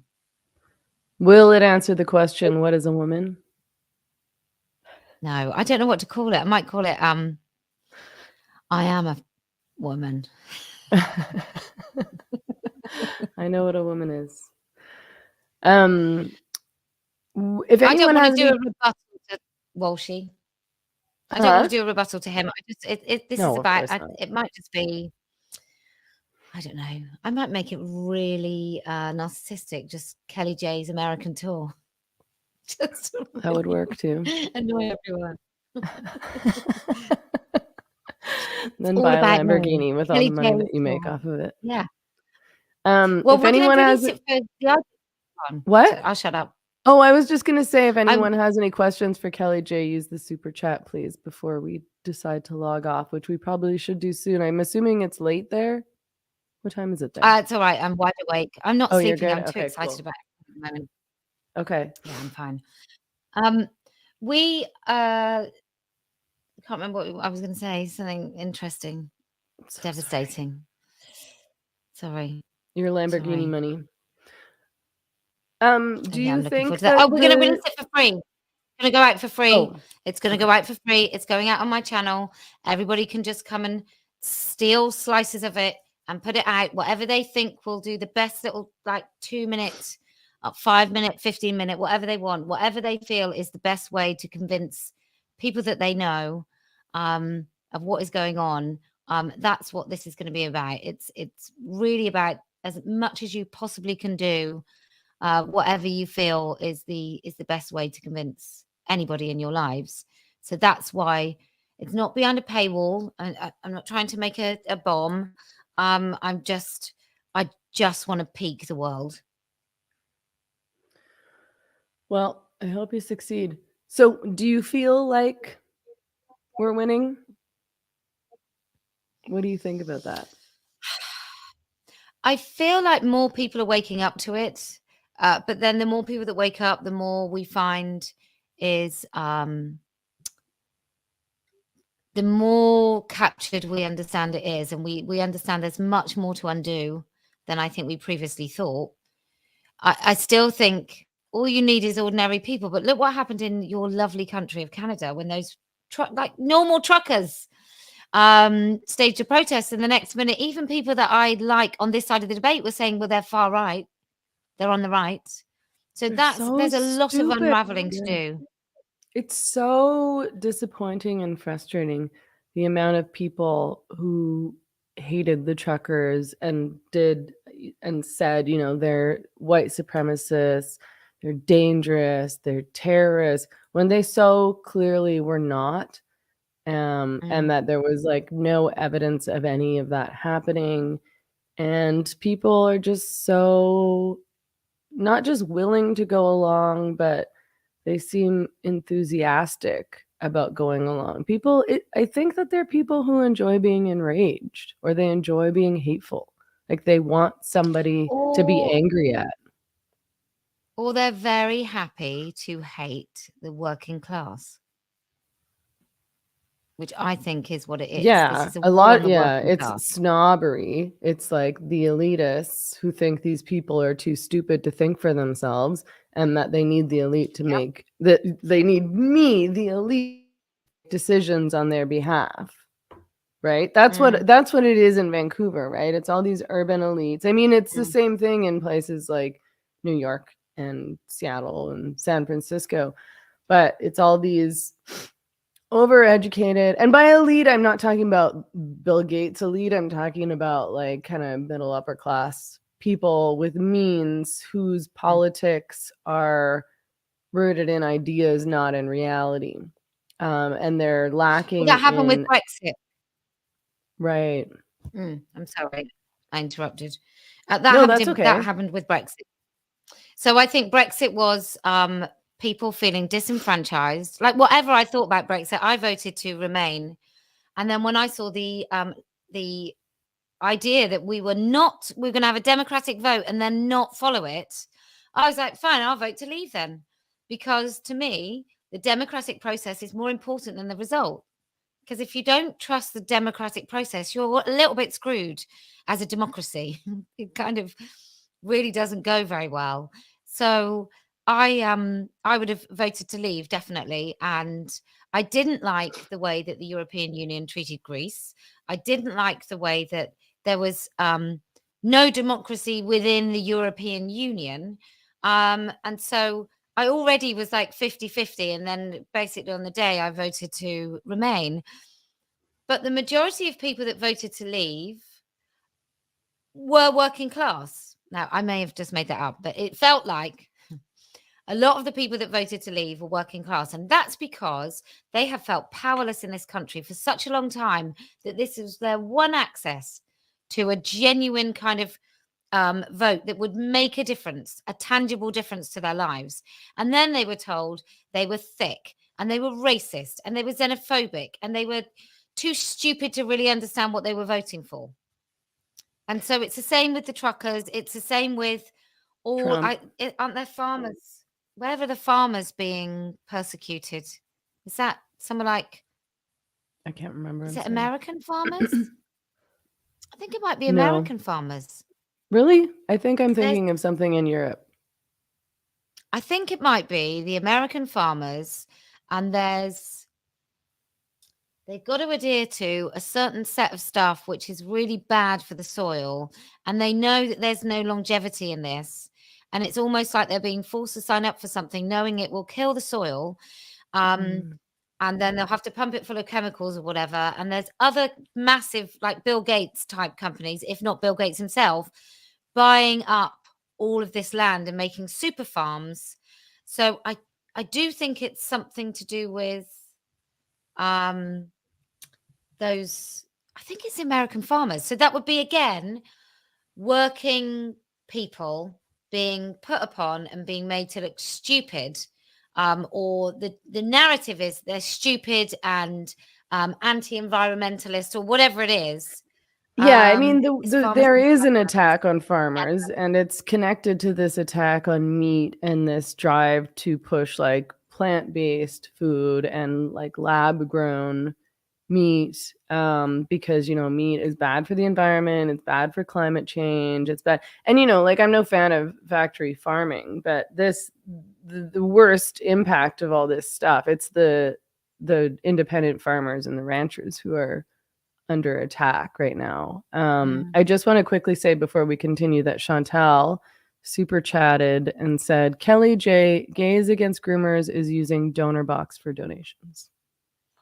Well, look, Megan, you know, let's have a look at donor box, because I know that when we go to Canada, you're not so keen on outdoor events. No, I don't love the outdoor events. I like to sit down and talk, but I like a more controlled setting. It's that I genuinely, I'm impressed that you're not afraid of these people, but I'm really scared of them. I think they're scary and dangerous. And so the idea of standing around in public spaces where I might get like shot or something thrown at me or punched or something like that isn't my most appealing setting for doing these kinds of things, but I do think that it's effective and great. It's a great idea. But I think that what we can do in Canada hopefully is to do some your outdoor let women speak events, and then organize some indoor ticketed panel in the events. same town, so that yeah so that people are already there. Well, and also, you know, there's different people who will come to those different kinds of events. Your events, you know, women want to come and speak. And then obviously women can speak at a panel event too, but I think we'll get a different crowd at those two events. And my favorite part about doing the panel events is always the Q&A, and that almost always at those kinds of events, women meet each other and they form groups and they start doing activism, which I think is really special and important. And I was able to do a panel event in a bar with booze after. Oh yeah, I'd love to do that also. And yeah, I mean, we did our cocktail hour meet and greet in Austin, which was so fun and great. It was so nice to meet people face to face and chat in that kind of setting. And I don't think I ever told anybody, and I don't know if you did either, but we did this cocktail meet and greet thing after our panel in Austin, and the bartender was like, he was this huge Kellie-Jay fan, and so she walked in, and our organizer, Isabella Malbin, hadn't told him what the event was, of course, because we're always scared that we'll get banned for being TERFs, and they'll be like, nope, can't come here. But the complete opposite happened, and this guy was like, oh my God, I didn't know this was for you, and I'm such a big fan, and I'm so happy you're here. And he bought shots for everyone, and it was the best. It was so nice. I don't even know what his connection was with any of this. He was Like, he just didn't the say. bartender He's very, very sweet. at this place. Yeah. But talking of being punched, when we did Philadelphia, my son was second cameraman. And because I didn't tell everybody that my kids were going to be there, because I just, my anyway, so my 20-year-old, he earns money, so he could come out. So he came out for about 10 days, 2 weeks. And the cameraman basically said, do you want to do second camera? So he was like, yeah. So we were going to Philadelphia. So I said, right, do not speak, because you've got my face. So if somebody hears that you're English, they'll know you're my son. And it's one thing for people to attack me because I'm a tiny woman. So there's always going to be a little bit of hesitancy before someone punches me in the face. It's a bad look. I was like, they might not hesitate because you're a man, you're a young man, and they might decide that you deserve a kicking because I'm your mum. And then I said, and if I do get punched, you must not come anywhere near me. Like, you cannot protect me. You have to stay well away. I can take a punch. And he was like, I don't know that you can, Mum. I was like, I can definitely take a punch. It's fine. I can take a punch. It might really, really hurt. It might make me cry, but I can take a punch. And I really would like you to stay back. And then my cameraman, who's like 6'2", said, blah, my son's name, like, let's call him John. John, if I give you my camera, you hold it, you take it somewhere safe, and I'll protect your mom. I was like, yeah, you will. Oh, that's very sweet. Your cameraman seemed like a very nice man. He was. Is he American or he's from the UK? No, he's American. Okay. From LA. Yeah, very nice. Sorry, I'm sniffly, everyone. As I mentioned earlier, I have allergies. I just don't want people to think I'm gross. I mean, I guess it is kind of gross. There's nothing I can tell really you to convince you that my runny nose isn't gross.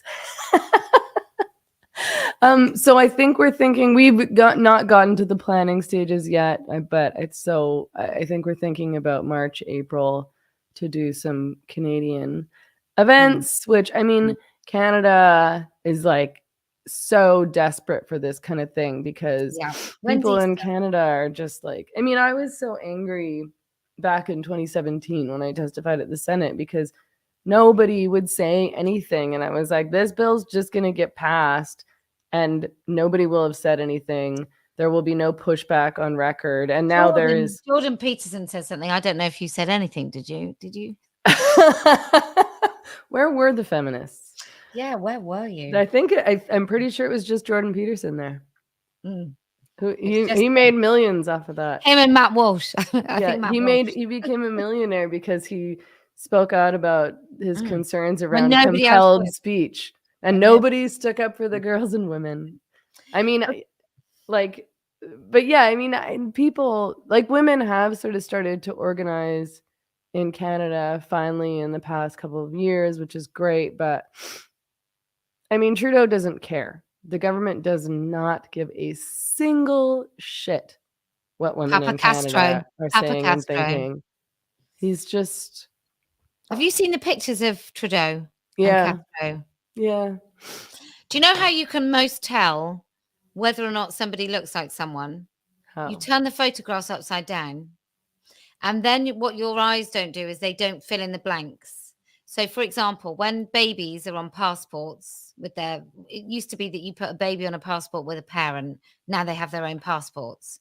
But in order to see whether or not that baby is related to either one of those parents, they turn all the passports upside down, all the photographs upside down, because then you can you know, like if you see my daughter, she looks really, really a lot like my husband, but you might change with your own eyes. You might fill in the blanks of why she might look like me. Whereas if you turn both of those things upside down, your brain doesn't trick you. And Huh. he looks just like Castro. Like, That's interesting. it's not even a fun conspiracy. It's how can he not be the son of Castro? How That's can he not interesting. I be? haven't looked into it that closely because I just It sounds nuts, but they were friends. yeah. His parents and Castro were friends. I mean, I feel like so many conspiracy theories turned out to be true that now I think I'm just going to have to accept my conspiracy theory status because there's so much truth in most of it. Not all of it. I mean, I'm still not on board with the lizard people thing, but who knows what the future holds. Well, if we pretended the lizard people weren't as much lizards as he says, but yeah, if we maybe thought that it was a symbol, then I could get it. But saying that they're actual lizards, so 2023 Easter is the beginning of April, so we could do it in April because we Yeah, could do April it would be sort of good. from the second, third week. It'll give us some planning time, and I'm not going to fucking Canada in the winter. No, and I might do Australia in March. Oh, great. Okay. Mm. That'll be nice. Yeah, April sounds great. Anyway, we'll keep everybody updated. Do you have anything else you want to talk about, or should we sign off? I'm going to ask you some questions. What has been the most surprising thing about your letter exchange with Bindle?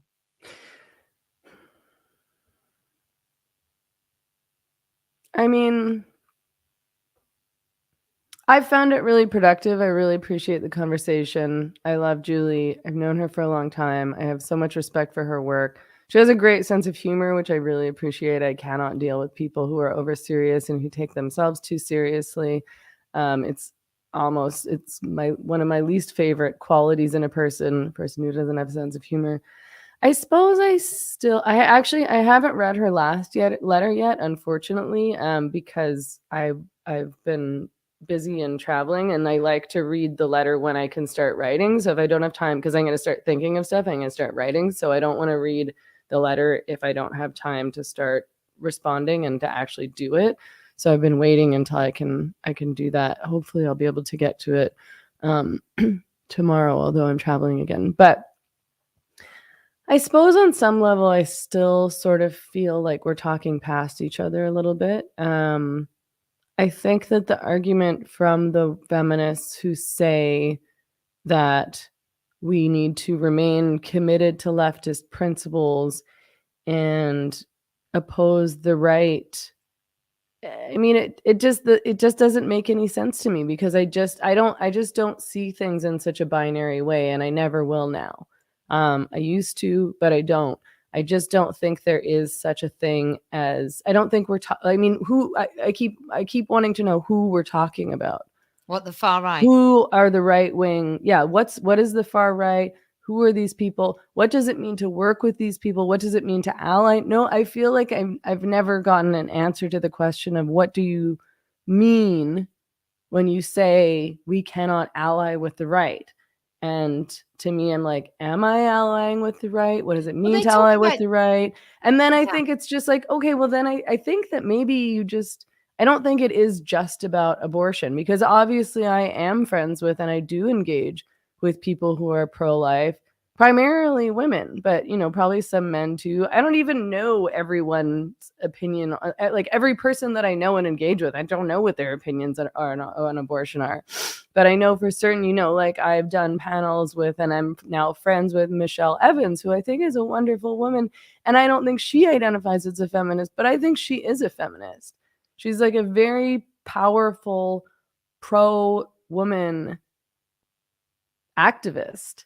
And I think she behaves like a feminist in her personal and her political life, but she's pro-life. And I don't agree with her perspective on that. But, you know, to call her, to treat her as some kind of enemy to women or just as an enemy to me and my aims is just never going to be true. And Yeah. people who can't understand that, I don't know if I really can explain it to them.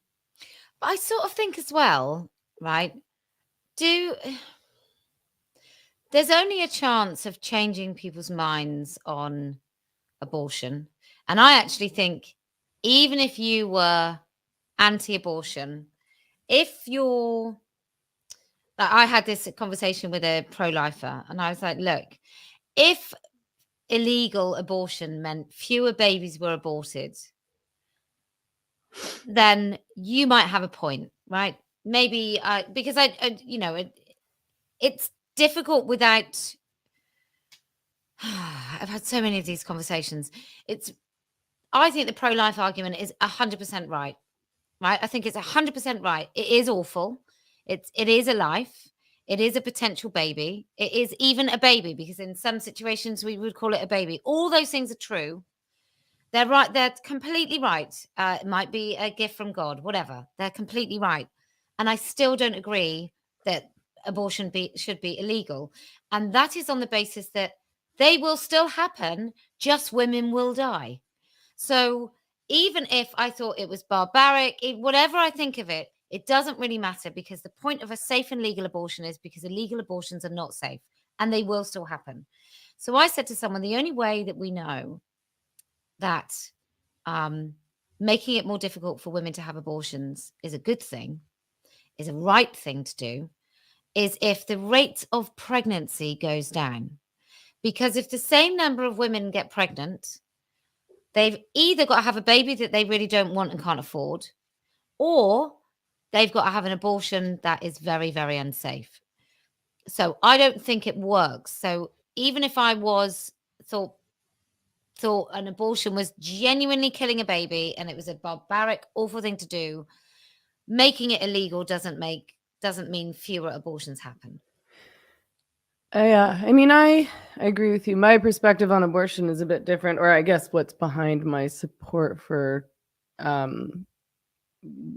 why I think that all women should have access to abortion is that I think that the idea of forcing a woman to go through with a pregnancy that she doesn't want to go through is extremely backwards and dangerous. Oh no, hang on. Let And me just say, I totally agree with you. I don't think forced birth is an answer to anything. I think yeah, it's a terrible thing, and I think women should have 100% have the right to choose. I'm just saying yeah. that even from a logical point of view, if I thought the opposite side was totally right, it still isn't a logical argument to make because it doesn't reduce the number of abortions. And that must surely, it's not about making women suffer. Surely that's not what a pro-life argument is. It's about reducing the number of abortions, and it doesn't do that. So therefore, it's not logical. Yeah, I mean, and I think what a lot of them don't understand is that abortion has been happening for all of eternity. I mean, women have always, brought on miscarriage, for example, when they didn't want to have a baby or they didn't want another baby. I mean, abortion has just always happened. It wasn't something that was invented in the 70s with the feminist movement. And it wasn't always something that was like medicalized and something that happened in clinics or hospitals. Although of course those are probably the safest places to do it. I mean, there's other ways to We both love Mary self-abort. Lou, and she's Yeah. got exceptional kind of her idea about women's centres, nothing to do with the state, I think is exactly where I am. Yeah. Yeah, me too. So, I mean, that part I'll never get past that. In terms of my view of abortion. I've always thought that abortion was no big deal, but I'm also totally open and accepting to the people who think, this is a baby and you're killing a life. I mean, it is a life. I know that it is a life. But I would also say, like, if somebody asked me, I would say outright, yes, that woman's life is more valuable than the fetus because she exists outside in the world and has for, 20, 30, 40 years. and has relationships and has family and has friends, and her life does have more meaning than a fetus. It's just true. Maybe that sounds 100% crude, true. but it is true. No, I agree. I'm really, I'm vociferously pro-life, pro-choice. Jeez, someone will grab that. Totally. Got her. I'm really, really, really like beyond pro-choice. It just is. I do think there should.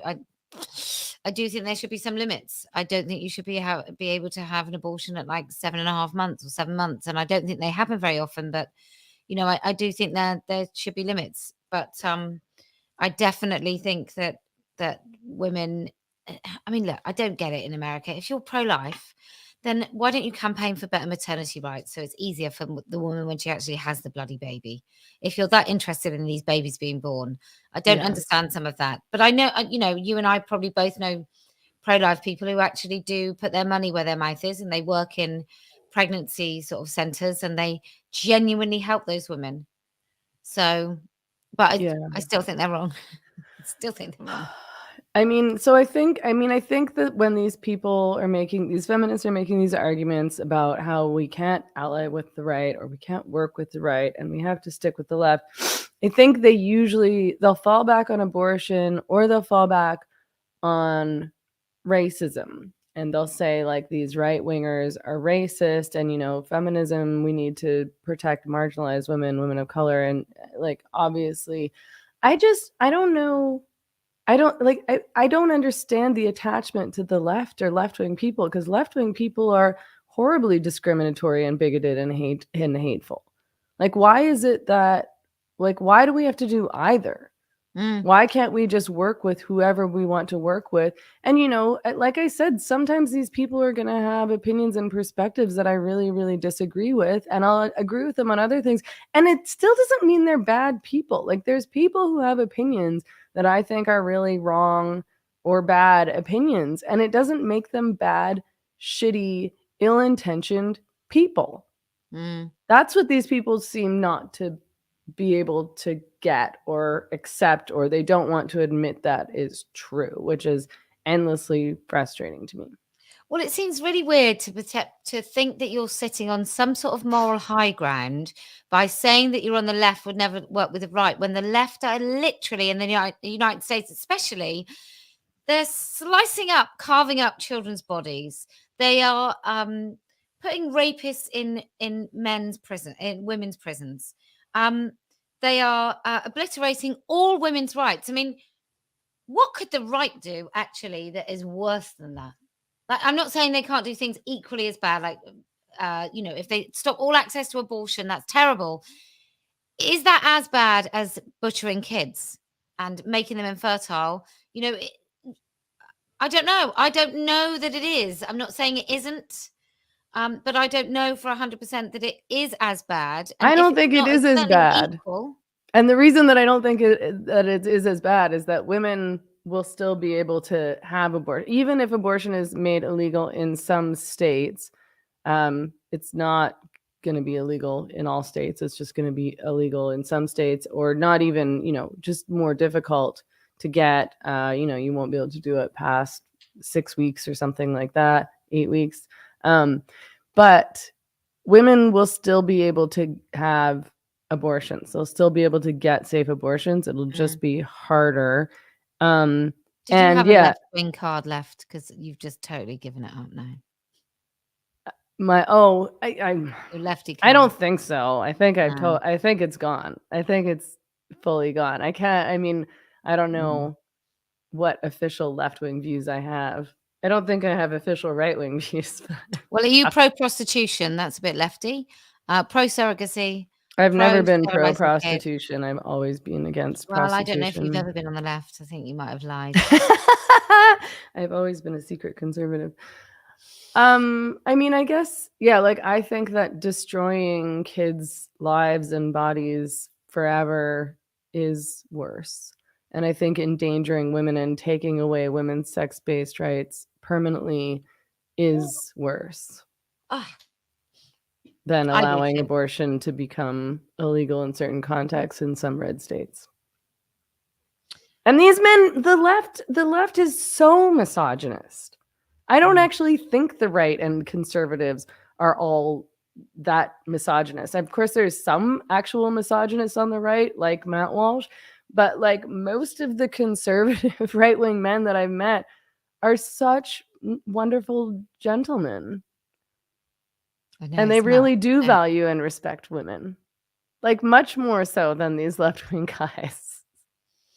I know. Who think that we should be prostitutes and think that we should be in pornography and think that we should be in polyamorous relationships with them, and who refuse to step up and like work out and clean their rooms and like get a good job, and are like pasty and lazy and depressed and boring and have shitty dicks because of their antidepressants or their porn addictions and have no self-respect.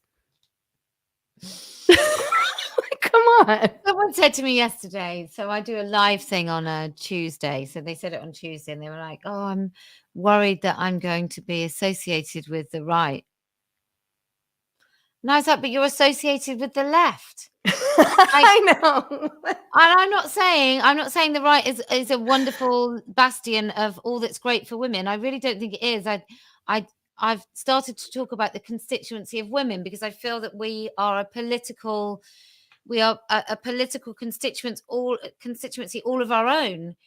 And I don't think we belong to any male bloody dominated political sphere. I think we can do this without political parties. Totally. You know, and I really do think we need to do this with women. I think this is a new women's movement that is for all women, not women that have read academic, boring kind of theory. But sorry, Meghan. I didn't realize that was you. But you know, but just for women who understand the experience in the world of being a woman, which, let's face it, is most women, if not all. Then there'll be hell to pay. I mean, the women's movement is supposed to be for all women, and the women's movement, I think, was for all women when it began. I think the first wave, that was not a political movement. That was a movement for specific women's rights. What? I was so sorry. Was it? You are tired. Because wasn't it just for middle class white women? The initial women's movement. Well, I think that they were trying to get the vote for women. It wasn't that they were just trying to get the vote for, yeah, but it's useful to now call them a load of racists. I'm just saying. Of course it is. White feminism. I mean, you were being sarcastic. I didn't catch on to that. Yeah. I'm so sorry. That dry British humor. You need to spell things out for Canadians. No, that was joking. I like it too. That was one thing I really like. That's the one thing I like about Matt Walsh is his dry sense of humor. And I've got a friend who lives in California who's got a really, really dry sense of humor. And the cameraman, who's a proper Californian, actually had a dry sense of humor. I mean, yeah, there's people in North America with a good sense of humor. There's a bunch. You know, the unfortunate truth is that since we're trashing feminists, the unfortunate truth is that like these stereotypes very often play out where like there's so many feminists with no sense of humor, and you say something sarcastic and they take it as literal. And even if you tell them you were being sarcastic, which is such an embarrassing thing I shouldn't have to say that was a joke. Joking. Well, I didn't get it, so I guess it's not funny. Like, is that how this works? Yeah, I think I'm hilarious. Don't believe you. I think I'm hilarious, and then sometimes when people don't laugh, I'm like, you clearly haven't understood the jokes. If you understood the joke, you'd have laughed because it was absolutely brilliant. Yeah, I refuse. But instead, I'm having, I was joking. No, I didn't mean that. Oh. Yeah. Like when I did the picture, somebody called me a Nazi Barbie, so I found a picture of a Barbie in a Nazi uniform. Nazi Barbie, cute. Put it as my profile picture on Spinster. Okay. And then that keeps getting used by the trans activists. Go, look, she even used this picture. And I'm thinking, if I was an actual Nazi, would I find Barbie? Would I find a Barbie picture? Really? I mean, I don't know these people. I don't know. They don't know any Nazis. I don't know any Nazis. Maybe they would. Thank God they haven't found the blackface Barbie picture that I put up. Did we ever talk about Did we ever talk about what happened? Like they all said all these people accused you of being in bed with the Proud Boys because God, that I was think we fun. did talk about that. Someone it was just No. it was a guy at okay. So it was a guy who asked for a photo with you, and then after the fact, somehow I don't have any idea how people did some digging and found that he was associated with the Proud Boys They told or me on the he day, the trans activist told me on the day, shouting at me, that, "Oh, do you know who he is?" And I think what the truth is about him is he had beaten up some men who were attacking women, some Antifa types who had attacked women. I think that's Oh, well, one of good the for things that was him. said about him. Yeah. What a terrible man. I don't care Um, if he's a Proud Boy then. yeah. I Maybe don't even know what the Proud Boys are. Like, I thought the Proud Boys was a joke started by Gavin McInnes, right? yeah, well, I They're not an influential group, so I don't the I hysteria and think it's a joke, hyperbole around them, I think, is so silly because they have no real power. but right, let's say that the Proud Boys were started by Gavin McGuinness as a joke and a bit of a response to Antifa, right? So he's like, "Oh, we're the Proud Boys." I think it started off as a joke. Maybe there's some people who didn't realize it was a joke and are really pig sick of what's happening. I think that's That true. I the don't think riots it's a and joke stuff, right? now. If So Gavin I think McInnes is that's telling the truth that he started as a joke.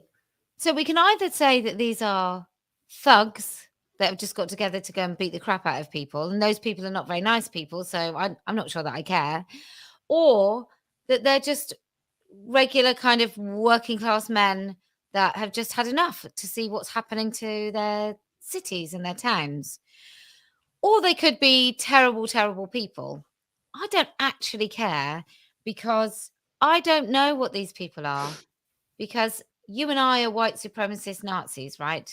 Who want to kill trans people. And so if I'm talked about like that, how the hell can I ever trust anything that's said about anyone? I just can't. And Yeah. even if I knew that they were terrible, if he's a terrible, violent Pride boy, like terrible, like these women pretend that they think he is, what am I going to do? Go up to him and go, "Hi, could you just leave?" I just Yeah. think I'm not It's a associated. public space. Yeah. Can I you not don't stand disavow what they're there about on the there. sidewalk? Yeah. Thanks.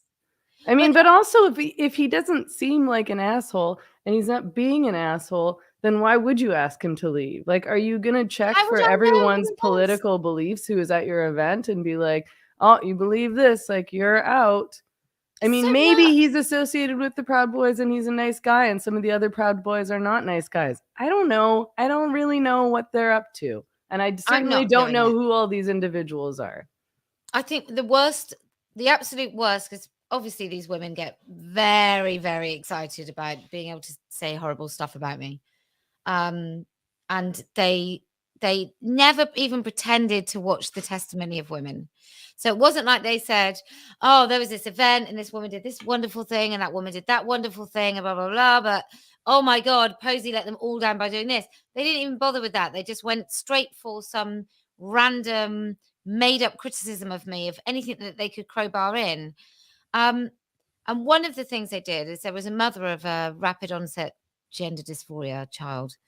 Um, and she was talking about evil and she gave quite a longish speech. And part of it was she used words like eradicate and that good men will eradicate this, whatever. And an advisor to Corbyn called Lachlan Stewart and I are going to have a conversation about it because all of those women thought that I should disavow that woman. I should disavow her. I should apologize for her.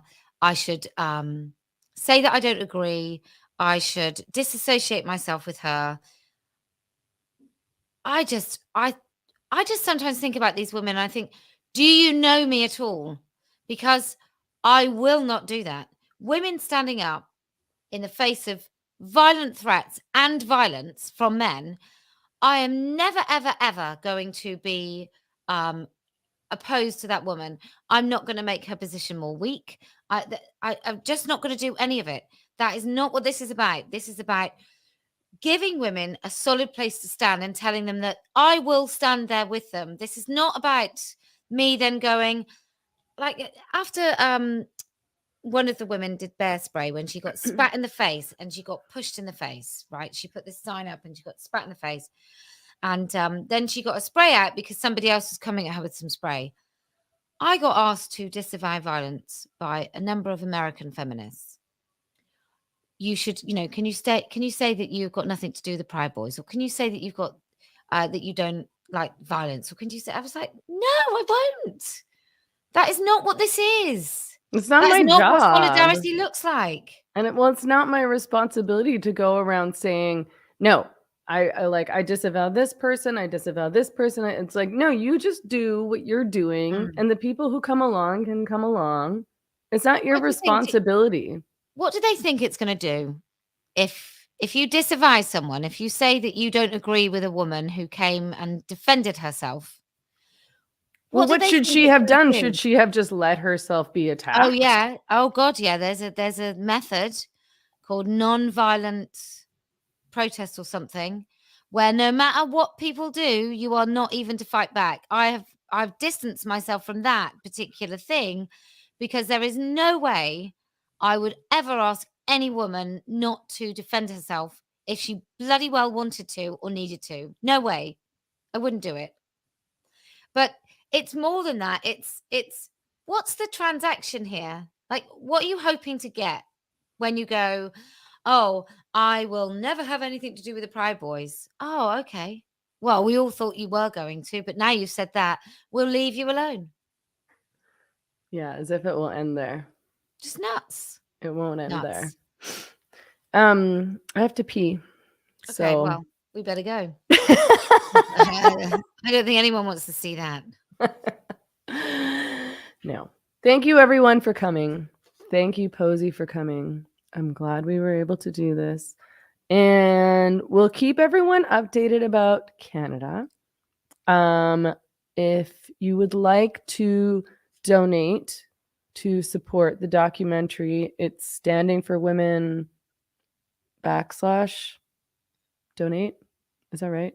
standingforwomen.com / let me just put it in the chat. I'll put it down in the notes too. And if you want to join Meghan's very small community on Patreon to protect me from feminist bitchy comments. So she's got a lot of money and yet none, and she's just grifting. She's just not that good at it. I'm getting rich off of my right-wing grift, but also I'm too broke to pay for a lawyer and her boyfriend paying for her to travel the country. Well, somebody's gonna pay. Canada's gonna be great, isn't it? Isn't it gonna be great? Yeah, it's gonna be the best. They're gonna be so mad, but people are gonna be happy that we've come, because there's not enough going on to fight this in Canada, and the Liberal government just thinks that they can keep pushing through whatever they like, and that they don't have to listen to what citizens are saying, what the working class are saying, what women are saying. They are far too drunk on their own power, Justin Trudeau in particular, and I just can't wait to go. I mean, part of my joy of being back on Twitter is that now I can just troll Justin Trudeau constantly, and I'm so excited to maybe do that in real life. Well, he's doing woman face next, isn't he? He did blackface. No, he's doing an appearance. Yeah, he's got an appearance on Drag Race. Even if I agreed with drag, which I absolutely hate it, but even if I thought it was all right, to have a sitting prime minister go and do a mainstream show, it's so embarrassing. Is nuts.